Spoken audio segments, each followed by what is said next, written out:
Ah.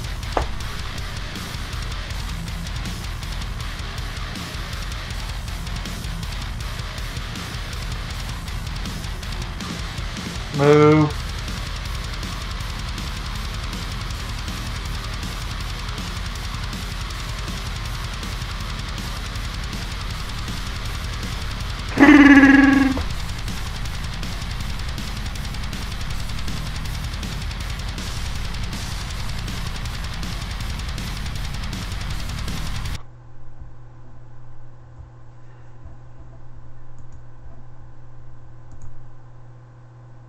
From the penis. What's going on, everybody? It is Wrestling Memories, episode 22. We are doing part 4 of the Monday Night Wars. And this time, it is a new D-Generation. D-Generation X, of course.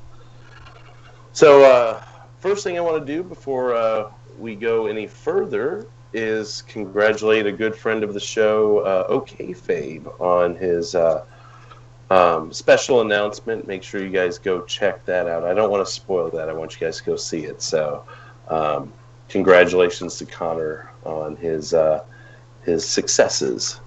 So, how's everyone doing tonight? How's it going, JP and Heather?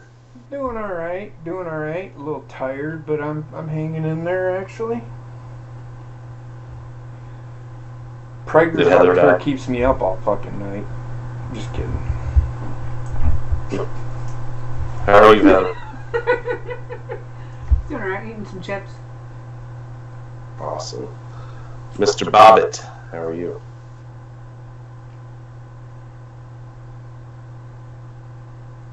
Now he mutes. There. Oh, now I'm doing. No shit. He I'm wasn't doing muted sexy. before when he was making weird sounds, but fucking now he's jackass. One of these days, fucking karma's gonna get you, you son of a bitch. No. And we also have Johnny Ray Sinister. How's it going, Johnny? Hey, what's going on, guys? What's up? We also have Trexter coming at some point. Apparently dinner was more important than the show, so we'll see him at some point. Oh, I had to do it. So, where we pick up with D-Generation X and the Monday Night Wars is the end of 1996. Nitro is still leading Raw. We kind of went over that last week with the Stone Cold Steve Austin deal. Well, actually, it was 2 weeks ago. But we went over that then, and we're kind of backtracking to follow D-Generation X's road here. The NWO was hit. WWE was stuck in the past. They didn't have anything fresh really coming out. It was still comic book, cartoon character-like wrestlers that we were getting. And when the Click split, Nash and Hall went to WCW, and so did 1, 2, 3 Kid, X-Pac, 6, whatever you want to call them, all went to WCW, left Shawn and Triple H in WWE. And before we even get started on this, because, I mean, obviously there's no spoilers here, we all know the story, but isn't it interesting that they both formed overly successful groups between the 5 of them in their own respective companies? Did that dawn on you guys prior to watching this?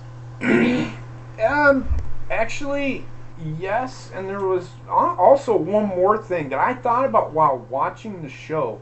You know how when DX, when they would go to Vince, the desk where the announcer's table was, and Vince would be sitting there, and they're sitting there fucking egging him and saying, "Well, you're gonna fire us." Oh no, there he goes again. I think that's where Vince got the idea. I'm gonna be an asshole boss. That's where Mr. McMahon came from. Started. Well, he mentions. Where did he mention this? Oh, it was in actually a Cultaholic video, 10 Things You Didn't Know About Vince McMahon, that I think came out today, so I guess we're giving shout-outs to them today, too. But they, one of the things on there was that the $1 Million character, he had actually always intended for himself. Right. And his father had told him not to step in the ring. That's not the booker's place. And eventually he got that opportunity, but his character, Ted DiBiase's character, rather, was kind of Vince McMahon living vicariously through him in the ring. Right. So just an interesting tidbit there. Yep. Bobbitt, did you find it interesting, or did you know prior to that? Did it dawn on you that all the Click members kind of were the forerunners of these big groups of the '90s? Well, I didn't know the Click when I was younger, so watching this episode, it was kind of interesting. It's kind of like. It was kind of like how the Shield was today, how they all became champions and all that shit. It's really interesting that, these 4 random guys, or 5 random guys, actually became something between 2 different companies. Right. Johnny?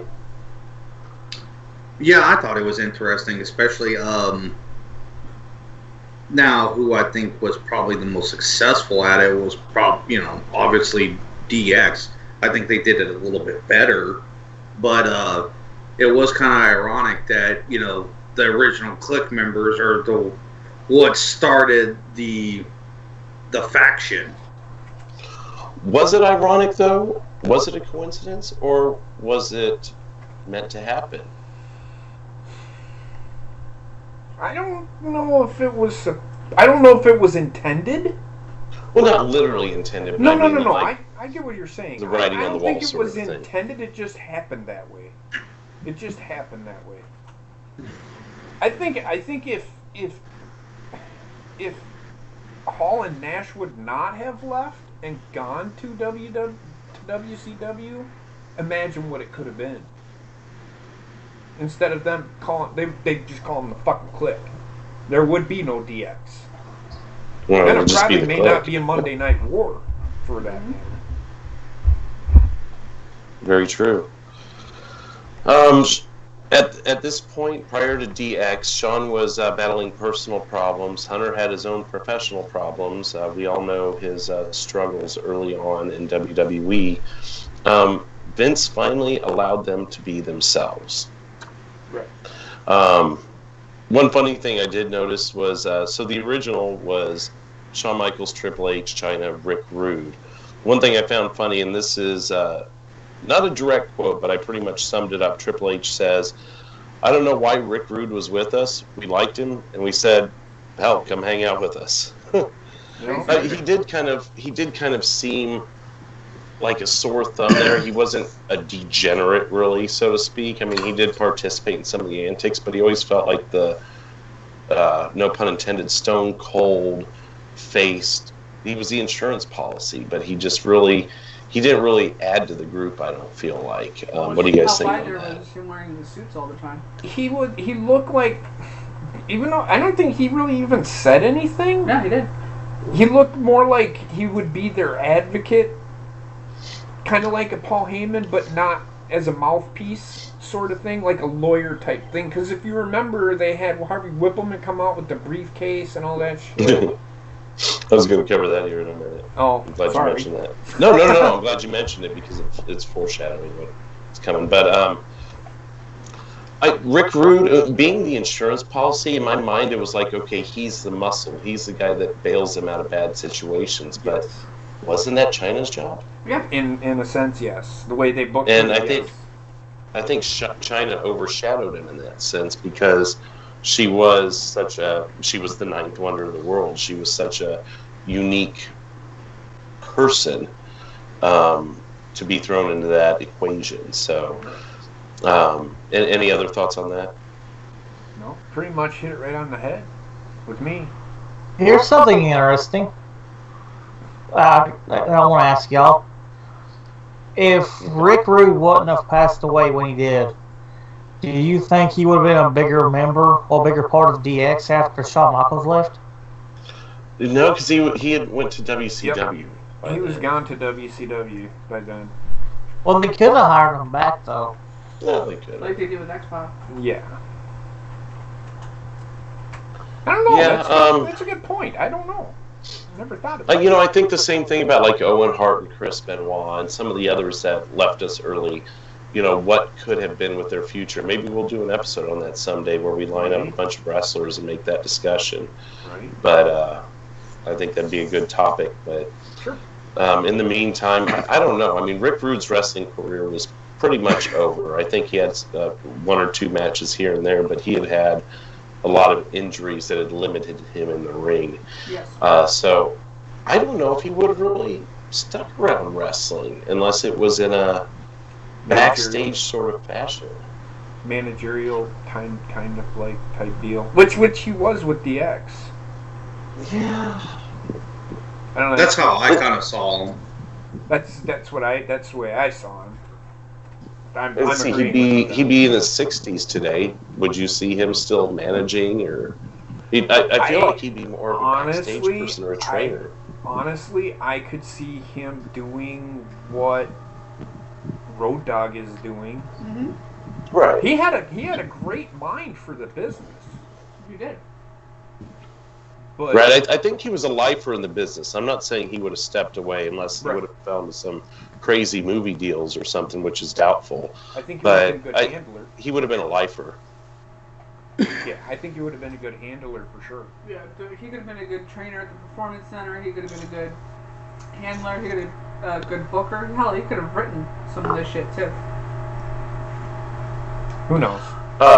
Did you realize that Triple H and HBK had been saying "suck it" to each other for a long time prior to the gimmick? I never known that. Yeah, that was their thing. That's what they all used to say each other. If they joking around, they'd say something and they'd go "suck it," which means no, fuck off, whatever that means.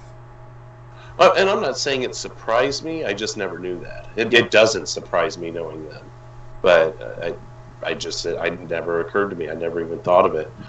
Johnny or Bobbitt, did you guys realize that prior to? I didn't realize that that's how it started. It's interesting that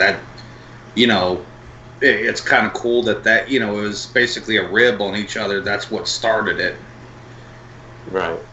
Well, speaking of ribs, I'm curious what Trexter had for dinner today. I'm having a roast beef sub. Pizza? I have pizza today. No. Is he liking up for you guys too? Or is that me? I was saying I have a pizza today. Oh. Pizza. All right. So the next, where were we at? Bret Hart called them degenerates. Thus, Bret Hart called them degenerates. Thus the name. Another quote that I pulled from the show was Y2J. As a purist, he hated DX, but as a fan, he thought it was funny and loved it. And I'm curious. I would love to see how many of those old school wrestlers thought that way. And I know they said many did, but I wonder if there were any of those old school wrestlers that went, it was time for a change, and it was a good idea. And even the purists in them didn't mind. I know Jim Cornette hated it. I can see Percy Pringle being somebody who loved it. Well, Vince did.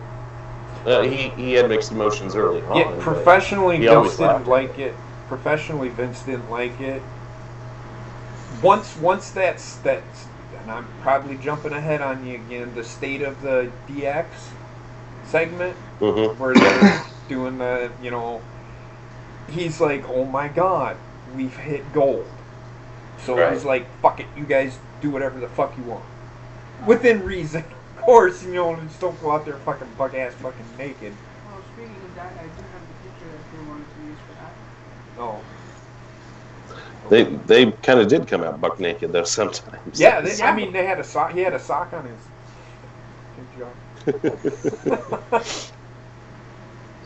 Well, Bischoff thought DX was an evolved copy of the NWO. Do you agree with that statement? No, because the NWO, and they said it in the thing, and I know I'm always the first one to go. I'm sorry, guys, but I'm pretty much everybody's going to agree with me on this. Probably the way they said it in the thing was the NWO wanted to take over the WCW, whereas DX was just there as part of WWE, being a faction within said company. Right. Just to cause trouble, not to actually take over the company. Correct. This reminds me of some recent events that we've all been dealing with personally, or personally, professionally, hobby-wise, whatever, but everything's going to come off as similar. You know, at the end of the day, they're all wrestlers that are barking at each other, so there's going to be similarities in every aspect, and there's only so many directions you can go. Just like creating a show on YouTube, for instance.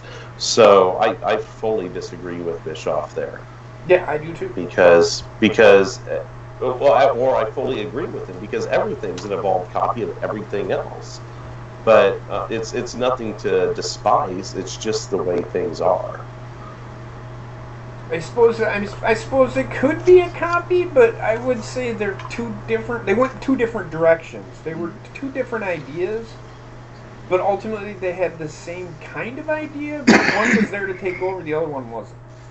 NWO was more grit, whereas DX was just antics. Yeah. Mm-hmm. We go back to Rick Rude here. He was the first person to be on Raw and Nitro on the same night. And not only the same night, which was November 17th, 1997, but it was also at the same time. Yeah. And Bischoff strategically planned that and waited for his segment. And I'm to assume that Rick Rude was able to tell him, it was about an hour in, so be ready around then. And Right. it was, I don't remember that exact moment. I don't know if I was watching that night, but I could only imagine the mind fuck that was, especially for people who may not have realized that Raw wasn't live every week. I watched it. I was actually watching WCW that night, and I'm sitting there, I'm like, Rick Rude was just on WWE the night before. Then I flip over to WWE, and there's fucking Rick Rude. I'm like, what the fuck is going on? What's going on here? This isn't like fake Diesel and fake Razor. It was him. Yeah. Just a little more facial hair. Right. Excuse me. But, Johnny, were you able to catch that night? Yeah, and I was sitting there going, what the fuck? How the fuck did he do that? To go back a point, because I had a point to make about the Bischoff comment. In hindsight, I more line up with JP and what Heather was saying. But at the time, yeah, I could honestly say that I could agree with that statement in the sense that essentially DX was kind of the response to the NWO. That's how I looked at it. It's not necessarily a copy, but it is something that was in response. Right. Right. Which is why it is different. I mean, the way they played, each side played out was vastly different. But ultimately, at the end of the day, they were both factions. Drexter, were you watching the night that Rick Rude was on both shows? Did you catch wind of that night? I wasn't watching Nitro because I really only watched Raw at the time. But then I heard about it at school the next day, and people were like, "Holy shit, he was on 2 shows at the same time." But the funny thing is, somebody told me it was actually 3 shows because then later on, I think that week or that month, he was on the ECW as well. Was he really? I feel like I'd heard that from somewhere, but it's so long ago that I had heard something like that. Yeah. I wonder how he pulled that off. He didn't have a strict contract with WCW. I think it might have just been a pay per appearance, and then he was with Heyman under a deal like that too, so he got to be floated around. Huh, okay. Interesting. JP, you mentioned Harvey Whippleman earlier. He filled in the next week in the shoes of Rick Rude, so to speak. I should throw up air quotes as I say that because it was meant more as a joke because he looked like this scrawny midget version of Rick Rude. Mm-hmm. So this is a little bit of a derailment here, but what are your thoughts on Harvey Whippleman as a whole? It got me to thinking that, and not just you, JP, everyone on the call here, but to me, Harvey Whippleman always seemed like that guy they could just throw into like you wouldn't see him for months, and then they throw him in for some stupid segment, and you wouldn't see him again, unless he was actually assigned to like Kamala or something. But he was a former manager, if I'm correct. Right, with Kamala, for instance, or Brooklyn Brawler. Right. So he was thrown in there as a jobber manager, even though Kamala wasn't a jobber, but like the Brooklyn Brawler was a jobber who was, and Whippleman was thrown into segments where it was supposed to be funny, from what I gathered. Because everything he was involved in was a comical, or him getting beat up, which was funny in a sense. I don't know. That's just what I gathered from it. Right. I'm trying to think of a time where he wasn't getting his ass kicked, except as a manager in just a regular match or something. He even as wrestling the females, he got his ass kicked a lot of times. And somehow he found his way into holding the women's title for a few days. But aside from that, I mean, even then, he was a joke. Yeah, it's just a rehash of James Ellsworth is all it is. The only difference is that James Ellsworth will never hold the women's title. Yeah. You never know. Never say never. And I'm crediting Heather said it. I'm crediting Heather. I don't think anybody heard her. Anybody else? Your thoughts on Harvey Whippleman? Harvina. I think he's pretty much, like everybody said, he's the James Ellsworth of that time period. Minus the... was he even a trained wrestler, or was he just a manager? Was he a Jim Cornette type? I think so. Because Jim Cornette was a trained wrestler. Well, I mean, they all have their little training. I mean, even Bobby Heenan was, but Paul they Heyman certainly was a weren't trained meant wrestler. to be wrestlers. Heyman was a trained wrestler. Paulie Dangerous. Zeb Coulter. Mm-hmm. Zeb Coulter was. Well, Zeb was a wrestler for many, many years. Yeah. And then when he hit that retirement age, he just, in our lifetime, he's been known more as a manager. Right. All right, well, so Vince loved DX, but thought it was professionally damaging, as you had said earlier, JP. USA began censoring DX, and they read the entire letter on air in a State of the Union address. So a very epic moment. USA ended up loving the skit themselves. And Heather, do you happen to have that? It'll take me 2 seconds. Okay. So we've actually got a copy of the letter here. We were just going to show it to everyone who maybe hadn't heard the segment. We don't want to run any risk by playing the entire segment for you guys.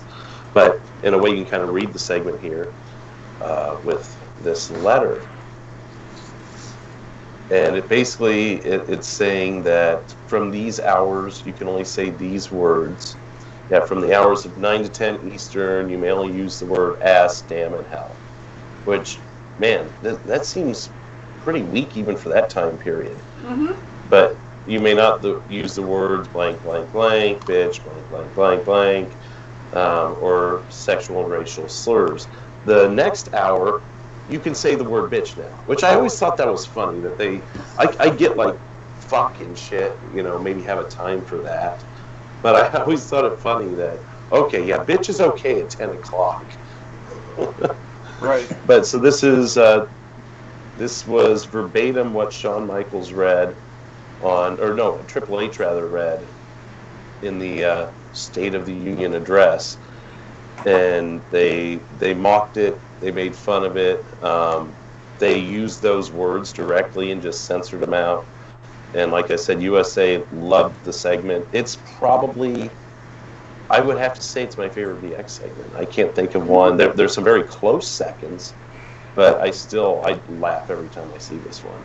What are your guys' thoughts? Maybe we should discuss favorite DX segments at this point, and if this is one of them. My favorite DX segment is when they were in that mini feud with Nation of Domination. Oh God. Okay. That was not. If it has to do with Shawn Michaels, yes, that is the best segment. But without Shawn Michaels, probably the best DX segment was the Mizark fucking. They came out as each character for the fucking. Oh yeah, that was It hilarious. was so damn funny. I mean, I just finished watching the episode and I was laughing so fucking hard I almost pissed my pants. I love that segment. I think the best DX. The best of DX was after Shawn Michaels had left, because they were, although serious, they were still funny. That's when serious but funny was still a thing. Now WWE tries to be serious but funny, and that's not either. It's fucking cringe, disgusting. Right.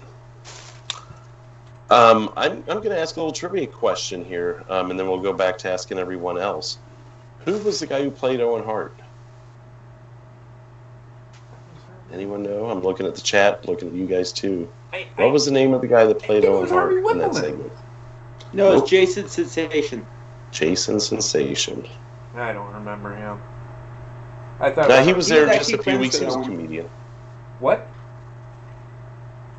He was friends with Owen. He's a comedian.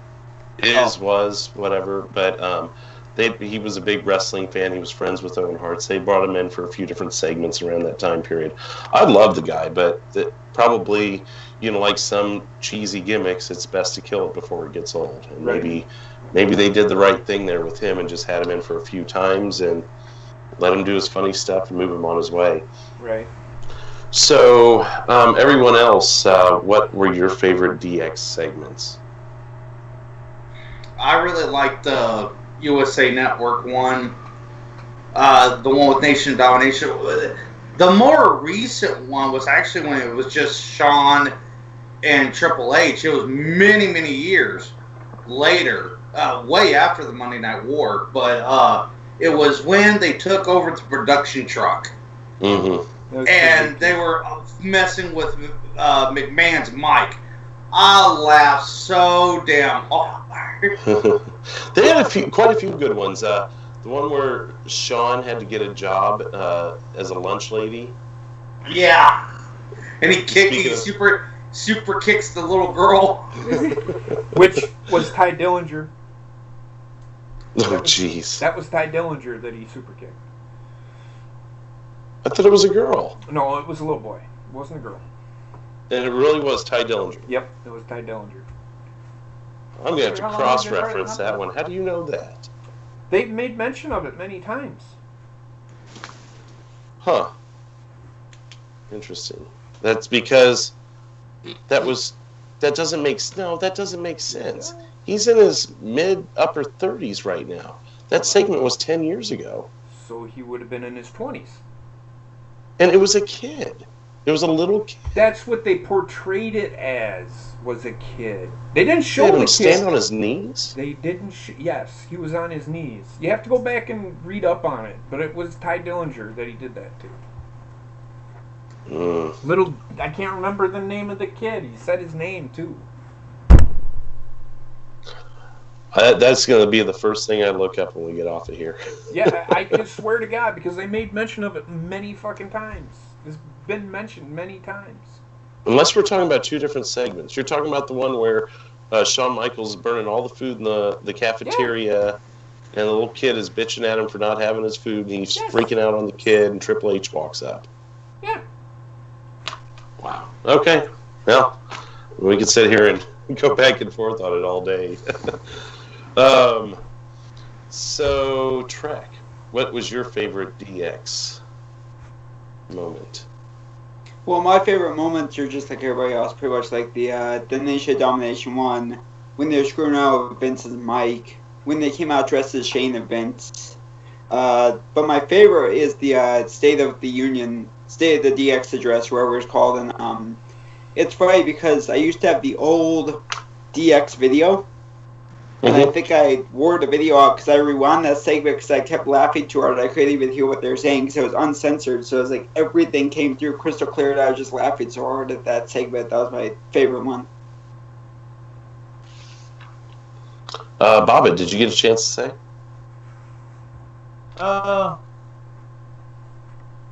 My bad. Like, I didn't really get to enjoy the original DX segment because, I was too young. And so I enjoyed their second run. Hang on a minute. I'll show you my favorite DVD that they've ever put out. Is it the one where they kicked Ty Dillinger? Let me look that up because I'm pretty. I'm doing it right now. I'm pretty sure that was that segment. Everything on this fucking DVD is hilarious, especially the Spirit Squad shit. Oh God. Oh yeah, see, I forget. Yeah. Them fucking with the Spirit Squad is the greatest shit ever.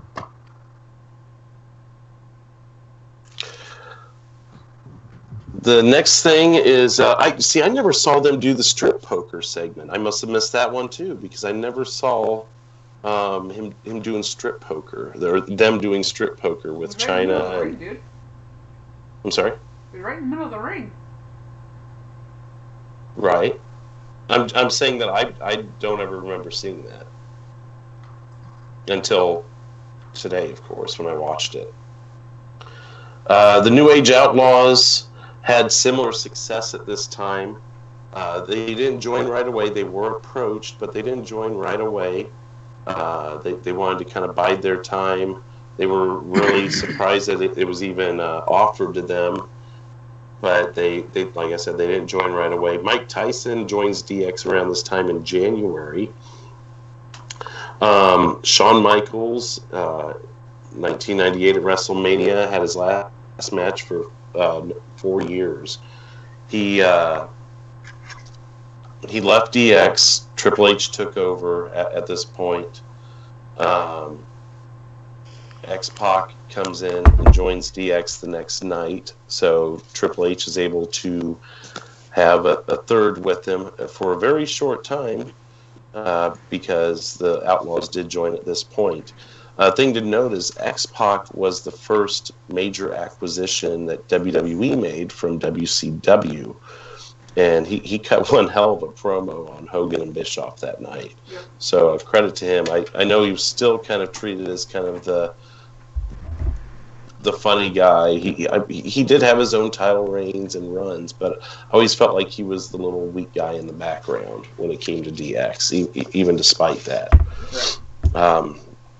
Outlaws joined. At this point, do you prefer the Shawn Michaels, Triple H, Chyna, Rick Rude version of DX, or the Part 2 version? Let's go with Johnny this time. Honestly, I enjoyed Part 2 better. That's what I kind of grew up. That's what I got to really know them by, was with Billy Gunn and Road Dogg and X-Pac. Like, I had watched a little bit beforehand, but that's what I really got to know them as. And to me, it was more entertaining. I would have to agree. The second incarnation was my favorite. It was the one I also watched more. I wasn't watching quite as much during the first incarnation. But, kind of like I said with Rick Rude, he was just kind of, he felt like a body there in a way. Shawn Michaels and Triple H are great together. I'm not trying to downplay that at all. But the antics and shit, and it may have been just the time and the fact that the ideas had grown. But by the time the second incarnation came in, they were really pushing the envelope, going to WCW and invading them, which is coming up here in a minute. Bobbitt, which incarnation do you prefer?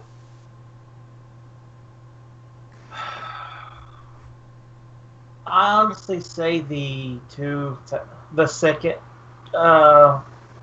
Like, the DX from, 2006 or something like that. Because, like I said, I never got to really enjoy the original DX all that much. So, like I said, I was way too young. And,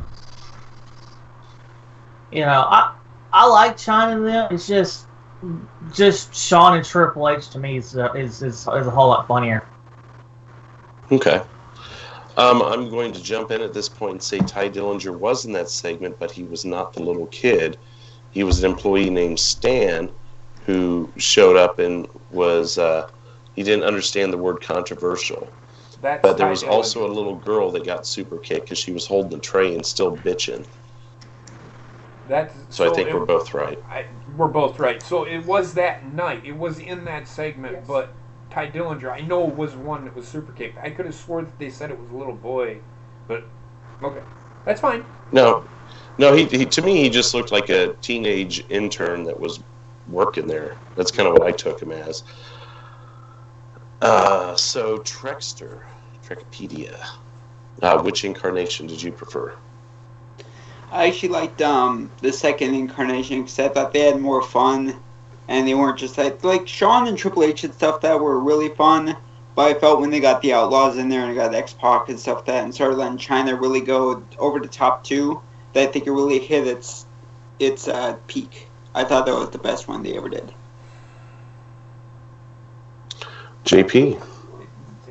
When the day after HBK lost the title to Stone Cold, the formation of the second version of DX. Taking a long way to tell the story. I'm telling you the reason. Shut up. But yeah, the second version of DX. From then on, that's what I like. That's my favorite. Heather? See, it's a toss-up for me because I really liked how they pushed the envelope with the first incarnation. You got the Attitude Era started off with the sexualization of everybody, not just women, but everybody. But the second rendition actually did better for the roster because of the fact that they created such great rivalries and had such great feuds with people. With Vince McMahon himself, even. Well, and one of those instances was on April 27th, 1998, where DX invaded WCW. A couple things I want to mention. Nash was actually on the other side of the door that they drove the tank up to, and there was apparently a little old man there that refused to open it. I was unaware of that. That's funny to know that he was right on the other side of that door, just off of TV. He was trying to get him to open the door. I'm sorry? He was trying to get him to open the door. Yeah. DX had no plan if they got in. I'm curious. What do you guys think would have happened if they did get in? They probably would have gotten beaten up. Probably.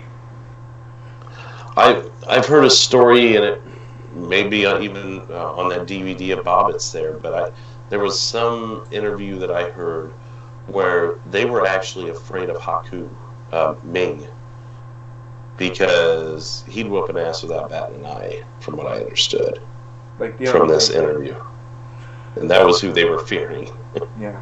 Because he just didn't give a fuck. Yeah. Johnny, what do you think would have happened if they got in? I think they would have got their asses kicked. Just simple as that. I don't know. You don't think Nash would have played Peacekeeper? Like, or at least tried to play something up with them? You think Kevin Nash would have whooped his friends' asses?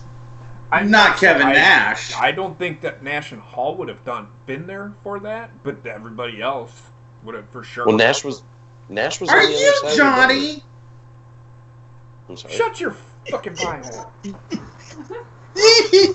Go ahead. Okay. No, it's okay. No, go ahead.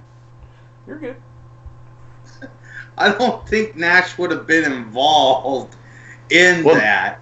Nash was right on the other side of the door, though, so he would have been the first person they saw, which I think in itself would have been interesting.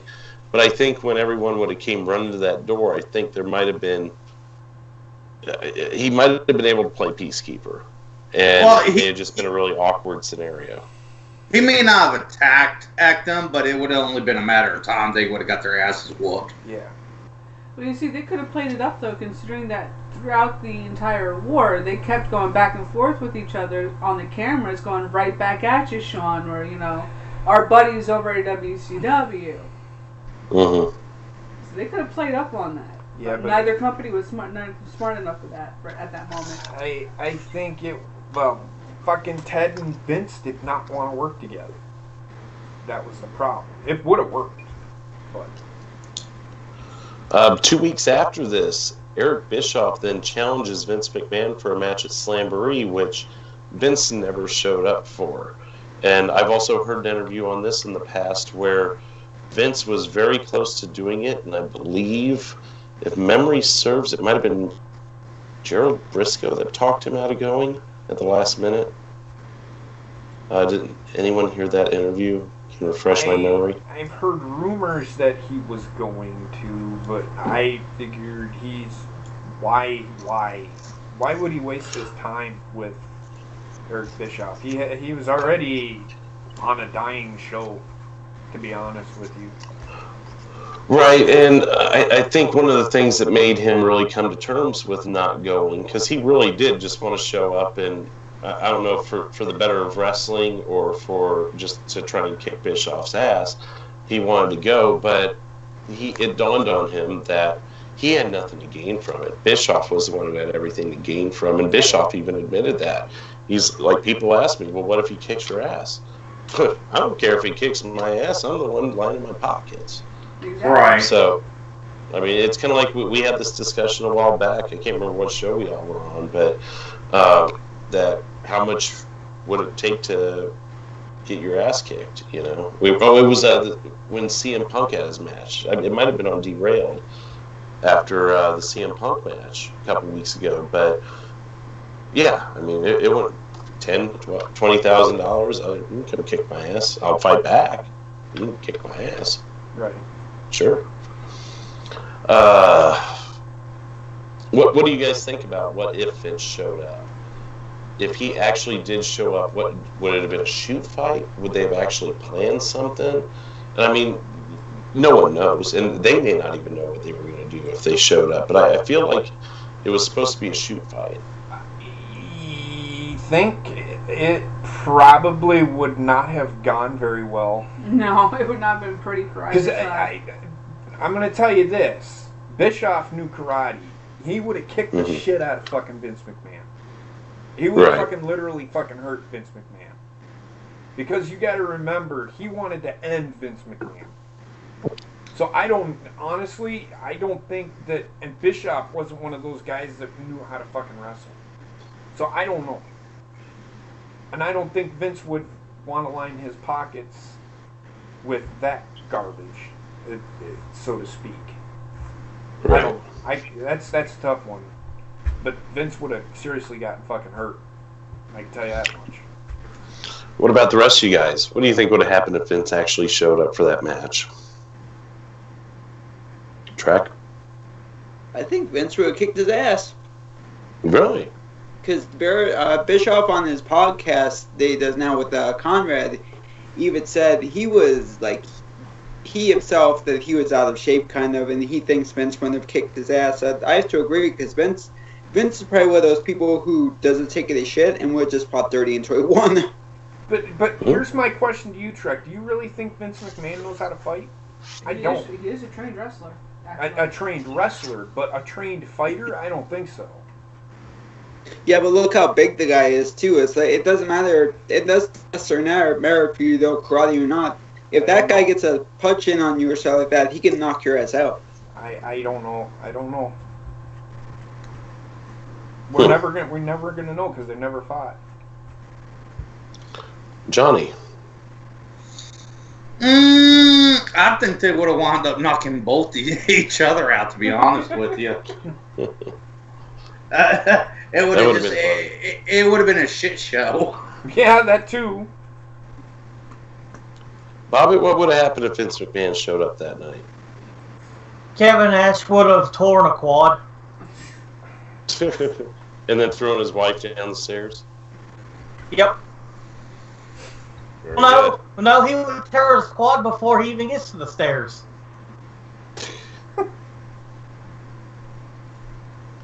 Jeez.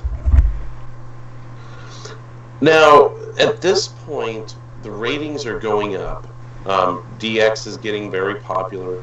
Stone Cold has won the World Championship, and he's getting popular. But I pose another derailed style question, and that is, do you think in a weird way, and I'm going to admit this is a very weird way, but do you think Owen Hart's death that happened around this point also played a factor in the increase in ratings? Trexter. Excuse me. I do think it did, because I remember the Raw as Owen was one of their biggest rated Raws of all time. I know people were just tuning in because they were so in shock. They would see how they would go forward and like pay tribute to Owen and stuff. And I remember that day that I was home and we had no idea what was going on. It's like, I didn't know if they're going to cancel the show. I didn't know if they're going to do something else.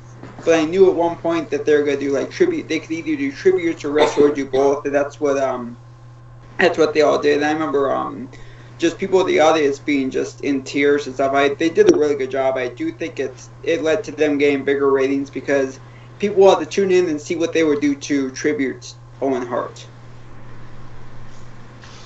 Johnny Ray Sinister. When he went splat, the ratings went up. No. Well, you can't say when he went splat, the ratings went flat. So. Yeah. I do think it did have some sort of a contributing factor because you got to remember, even at this time, Harts were legendary. You know, they're a legendary wrestling family. And I think what it did is it brought that realism that, you know, because realistically, that broke the fourth wall. And you got to see, you know, at least for me as a kid, I got to see it as a real thing, that this can really happen. Somebody can really get hurt doing this. And so I think with that realization, that's what got me really into when I stopped watching WCW altogether, was right after the Owen Hart tragedy. All right, Heather?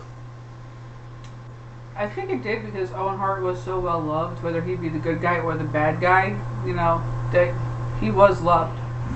So when everybody found out that he had died, they tuned in to see how they were going to handle it. Right, and I will say that I don't think there's any dispute that was such a high-rated Raw because of that. Yeah. But the following Raws afterwards and the increase in ratings,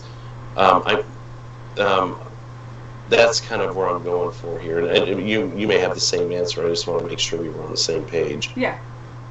Okay. Yeah, JP? how they handled his death and then moving on from it. I was already watching WWE by this time. So I didn't know about... I wasn't paying attention to ratings at that time. But I'm pretty sure it had something to do with it. For sure. Bobbitt? Do you think that Owen Hart's death may have been an odd turning factor into contributing to the raise in the ratings? Yeah, because of the fact that that was the first time that a wrestler died in the ring on national television like that. Granted, yeah, it was a pay-per-view, but it was still national television. Yeah, it was live television. They were just fortunate they were backstage on a promo at the time. Right, like that was the first time a wrestler actually died on camera, and people was like, well, what the fuck do they do now? So they tuned in, and that's what started the whole ratings hike, because people wanted to see how they would handle a live death like that. I'm going to throw in my input here. And the reason I saved myself for last is specifically because I was not watching wrestling at the time. There were a couple years there, and I know you guys have all heard this story recently. But I hadn't been watching for a couple years. My family had had some issues. We moved a couple states away. We didn't have cable for a while. And it didn't even dawn on me when we got cable back that, oh shit, I should watch wrestling again. It was actually this instance that made me go, wow, I'm not watching wrestling. And this happened not only to a favorite wrestler of mine, but in the same town that I lived in. So it was all over the news. People were calling each other's houses. I mean, it was nuts. And that's what got me back into it. I watched Raw as Owen, and I just kept watching from there, and that's what kind of got me back into it full time. So I definitely think, they obviously gained one viewer from it. So how many more were like me that were maybe either stale on the product and hadn't came back yet, or maybe someone who was watching WCW that wasn't aware how good WWE was getting. Right. So, Nation Domination versus DX. We actually already discussed this. The DX dressing as them. I think we pretty much said what we have to say on that, unless someone has something to add. No, I mean, that pretty much, and it said it in the video, that pretty much solidified Triple H's role as a leader. Right. For DX. Right. DX was younger and hipper than the NWO. That was another main contributing factor to what set them apart. The NWO were just a bunch of bullies that went around and took shit over. DX was more having fun and, just that young, hipper group, all of them went on to win championships in one facet or another. Even China was winning the Intercontinental Championship. They all went on to better things, even though people like X-Pac may not have gotten huge. I think he certainly won more championships than he would have without DX. So they definitely got a nice boost, each individual wrestler did, to their careers from DX. And this is the final topic I've got, what are your guys' fondest memories of DX? And I'm not speaking like a segment, but just things that really stand out to you. When someone says DX, what's that picture that pops in your mind? Foulmouth Mike Bobbitt. For me personally, it's always going to be Shawn Michaels, Triple H, like having fun, doing what they do best, and I still do this every time I hear their music. Like I'm a DX fan forever. Like that's my favorite tag team of all time. Heather. Anytime they got out there and made fun of Vince and made Vince basically fuck him own self up. Like that whole Vince loves cock segment. I mean, that's just one small thing that they always did to Vince that was fucking hilarious. It made him stumble over himself. JP. I mean, just antics, comedy, but being serious at the same. When they had to be serious, they were serious. But their antics, just their antics in general, whether it be Vince McMahon, whether it be Stone Cold, whether it be Sergeant Slaughter. I mean, just the stuff that they did. They allowed people to have fun at a show that was supposed to be serious. If you Sergeant Slaughter. The Sergeant Slaughter segments when they had pulled out the shields and had the fucking windshield wipers, but the shit was great. You know how much we called him in high school? We called him Sergeant Slobber because of that segment. Right. For the longest time. All right. Johnny Ray Sinister. Ladies and gentlemen, boys and girls, children of all ages. That's what I always remember of DX, is Road Dogg and Billy Gunn doing that intro. That's for me, when I think of DX, is I think of those two guys doing that intro. Yeah, you know, you can make the argument that, yeah, it was Shawn Michaels, it was Triple H, but for me, that was very, very memorable for me. It stuck with me this whole time. There was one point that, you know, I think that we kind of failed to really get into, was how well DX worked versus the NWO. Because if you look at the NWO, what was the big complaint is that it got too big and had so many members. DX, I feel, was the one that did it right. They kept their number. They had a good group of people, had about 4 or 5 people, and they kept it that way. They weren't constantly trying to add new members. There was one point where I felt like they were going to jump that shark, so to speak, in terms of too many members, and that was when they brought Kane in. Now, fortunately, it was brief. It served its purpose, and they were able to move on and continue what they were doing, at least for a short time, because I think their breakup wasn't too terribly long after that. Yeah, it was just for the storyline. Was the only reason they added King. Yeah. So it worked. It ran its course, and again, just like the Jason Sensation thing, I think everything with DX worked in the correct timeline. And when they went out, when they broke apart, they hadn't gotten stale, but you could kind of feel they were getting to that point where it was time. And just like the second time around in the ruthless aggression era, or reality era, whatever you want to consider that. Actually, it's probably more the reality era, but that incarnation again ran its course, worked perfectly, and bowed out when it needed to. And actually, I'll be honest, I could have used a little more DX the last couple of years they were around, but it never got stale because of that. Right. What do we got? Trekopedia, your fondest memory of DX. Before I get to that, I looked it up. The Raw's Owen was the 3rd biggest Raw of all time. Okay.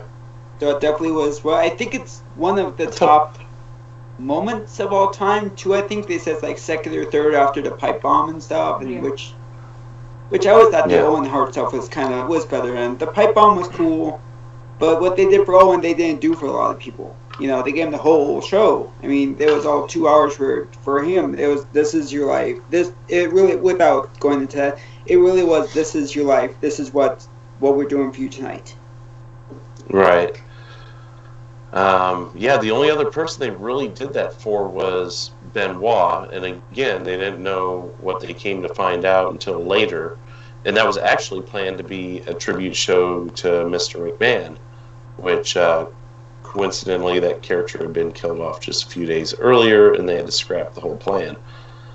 But which I will give them credit for. Them stopping that storyline to pay tribute to Chris Benoit was a very, very big deal. They did it for Eddie Guerrero too. Yep. Right. And given what they knew at the time, I fully agree with them doing the Chris Benoit thing. It just kind of blew up in their face, but who could have known? Right. I mean, they're not sitting there investigating it. None of the details were it. released from the police yet at that point. Right. I think and they the got police don't notified. care that they've got it. Oh, go ahead, Drew. No, go ahead. I think they got notified of Benoit's actions in like the middle of the show, and it's not like they could just say, "Oh, we're done with it." You know, they went on and they let them have their moments. It was supposed to go to the next night on the ECW and then to SmackDown too as well, but that got scrapped.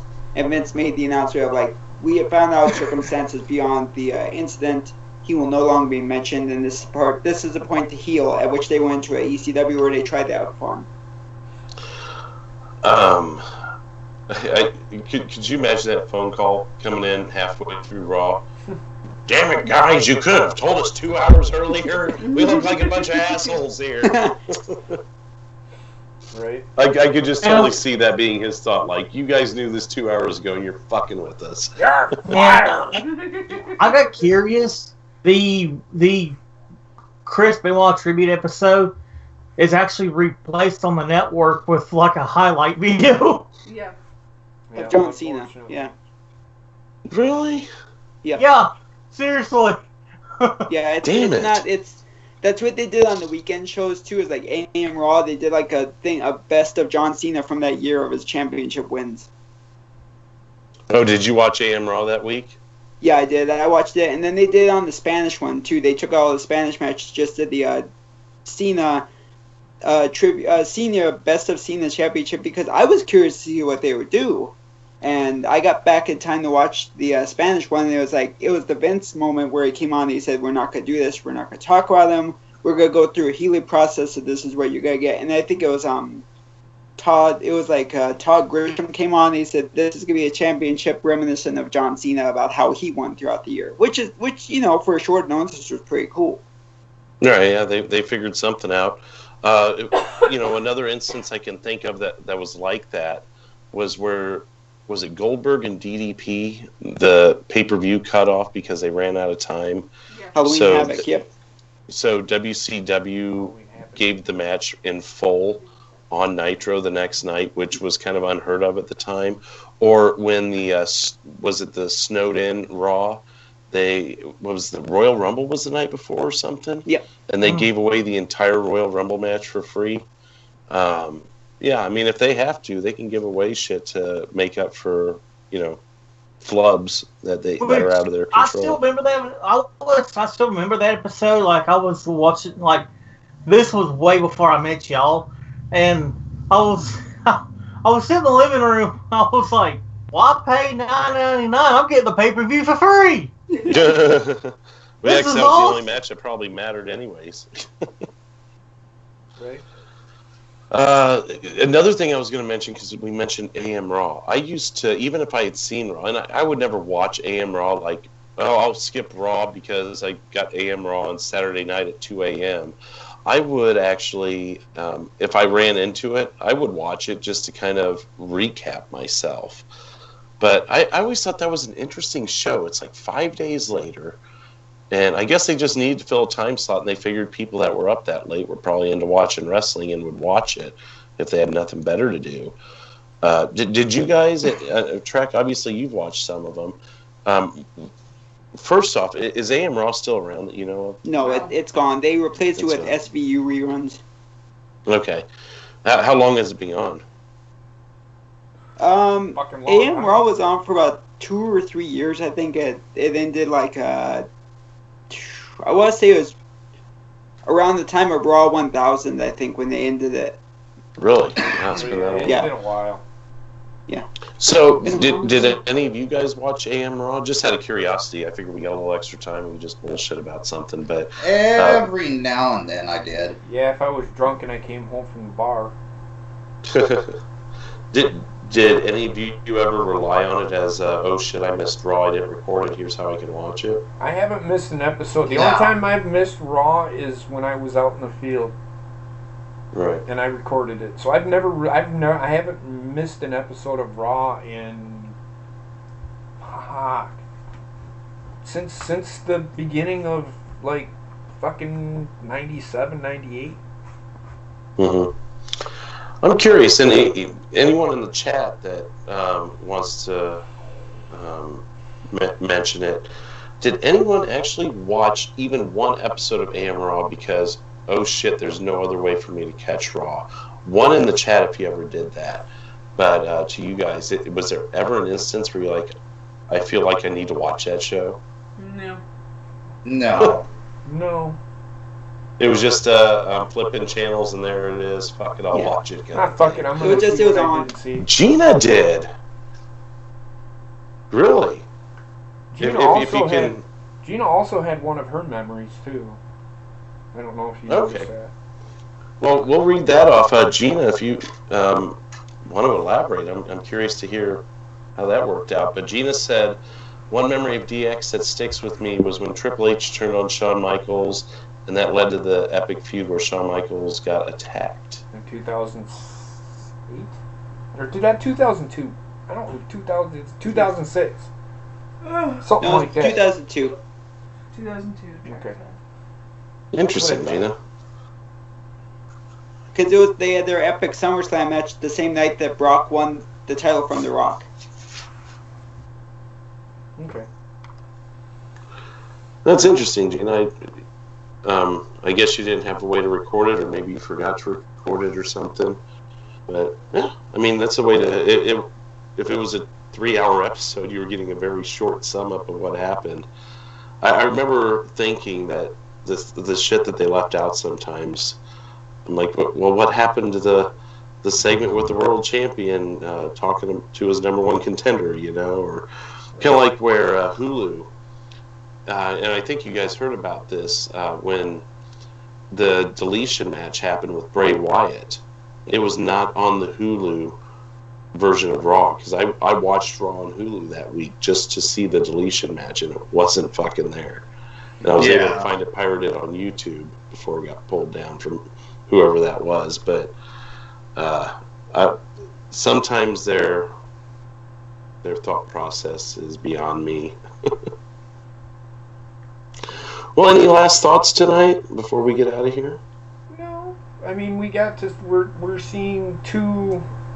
Even though there was more factions that the WWE had, because then they had DX, then they also had the corporation and all these other factions starting up because of NWO. It's all because of NWO that these factions started, because that's just what they. And I'll give Triple H and Shawn Michaels tons of credit. They fuck it, let's just do this and just call ourselves this. Fuck it.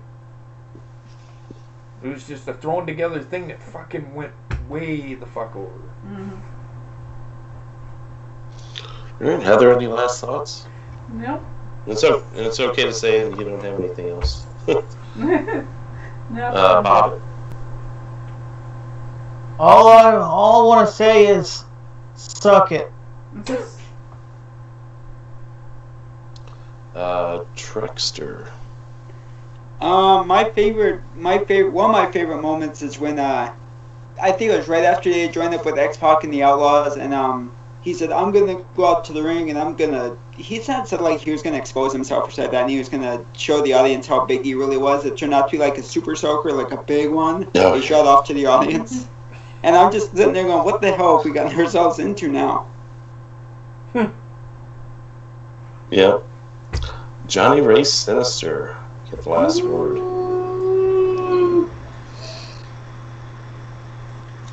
Unknown fact, when I first saw China, I thought she was a man. Everybody did. I did too. I thought she was something. I thought transvestite or something. Yeah, that's what I thought. Yeah.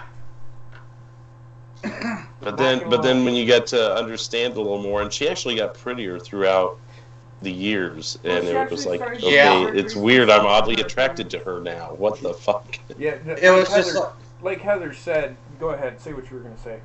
She actually went through surgeries to soften her appearance, and actually started taking more estrogen to go along with the testosterone that she was taking for her bodybuilding. So it made her more feminine.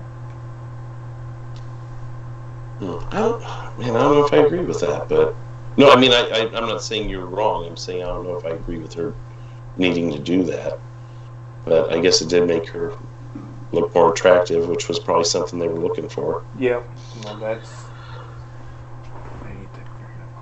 Well, hi, Sarah Small. I'm sorry to tell you that we're actually wrapping things up, but feel free to go back and watch it all. But feel free to go back and watch it. Next week will be part 5 of the Monday Night War. Have a nice day, and you guys all get one guess as to who that's about. So, Hardcore Steve Austin. Dale Earnhardt, the greatest wrestler ever. Bobbitt, shut the fuck up. What were you saying? Never mind. Points mute. I saw the number 3, so maybe 3 faces. You could get 3 answers right.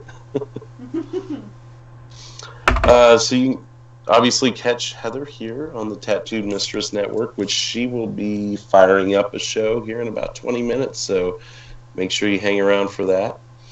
Also, JP Baker from the Cold Bone Show, still battling the strike, but we'll see him back very soon. Johnny Ray Sinister, the Sinister One podcast, getting ready to go through a little bit of reformatting, but you do not want to miss the series finale of the Sinister One podcast this Saturday at 3 p.m. Central. Trekopedia, as always, good hearing from you. Faithful member of the Cold Bone Show and the Tattoo Mistress Network. And we've got Foulmouth Bobbitt from the Foulmouth Bobbitt Network. And as always, make sure you guys go check out the Foulmouth Network. Wednesday and Saturday nights at 8 o'clock Central. You can catch Foulmouth Live and Insomniac, as well as other programming that goes on throughout the week. Joe Cronin Show at The Joe Cronin Show, Corrupted, and Battle Royal Battalion channels. Find all different sorts of content there, your Raw, SmackDown reviews, pay-per-view reviews, and, of course, monetize this. So until next time, everybody. Now that's my 15-minute goodbye. I was all. just gonna say hashtag 20-minute goodbye, but anyway. But I feel like I did it all in one breath somehow. So, anyways, thanks again. Catch us next week. We should be on my channel, on the D-Railed Gatekeeper channel, for that episode, pending travel changes like this week. So we'll see you then. Have a good night and cheers. Taylor Earnhardt was a good wrestler.